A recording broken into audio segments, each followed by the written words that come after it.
हिमाचल प्रदेश के मनाली में, चंडीगढ़ मनाली हाईवे पर जहां पर टोल प्लाजा है, वहां इस समय ब्यास नदी का पानी बहुत तेज रफ्तार से बह रहा है। ये तस्वीरें देखिए, ये टोल प्लाजा है, यानी जब आप इस हाईवे पर चलते हैं सड़क पर तो आपको यहां पर टोल देना पड़ता है, टोल टैक्स देना पड़ता है। और अब ये पूरा की पूरा टोल प्लाजा पानी के अंदर समा रहा है।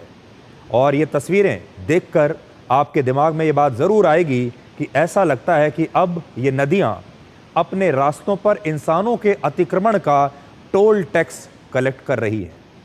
तो यहाँ ये जो तस्वीर है, ये देखकर ऐसा लगता है कि ये जो नदी है ये इंसान से टोल टैक्स ले रही है। इंसान के टोल टैक्स प्लाजा को इस नदी ने नष्ट कर दिया है और नदी ये कहती है कि अब इंसानों को ये टोल टैक्स देना पड़ेगा। और ये जो आप देख रहे हैं तबाही, यही वो टोल टैक्स है। तो चाहे जम्मू हो, हिमाचल प्रदेश हो, उत्तराखंड हो, पंजाब हो, लगभग तस्वीरें एक जैसी ही हैं।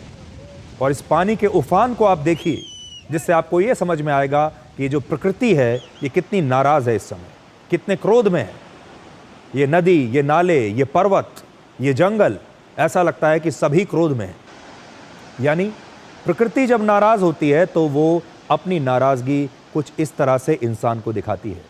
नदियाँ भी इंसानों से अपना रास्ता अब वापस ले रही हैं और ऐसा लगता है कि मानो प्रकृति का नुकसान बहुत ज़्यादा जब हो जाता है तो वो खुद ही कोर्स करेक्शन करके अपना हक इंसान से उसकी मर्ज़ी के बिना ही वापस ले लेती है।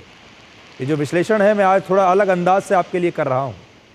वैज्ञानिक इसके बारे में हो सकता है अलग अलग बातें बताएंगे, बाकी के जो लोग हैं वो भी अलग अलग विश्लेषण करेंगे, लेकिन आज हमें प्रकृति की इस भाषा को भी ज़रूर समझना होगा। प्रकृति हमसे कुछ कहने की कोशिश कर रही है।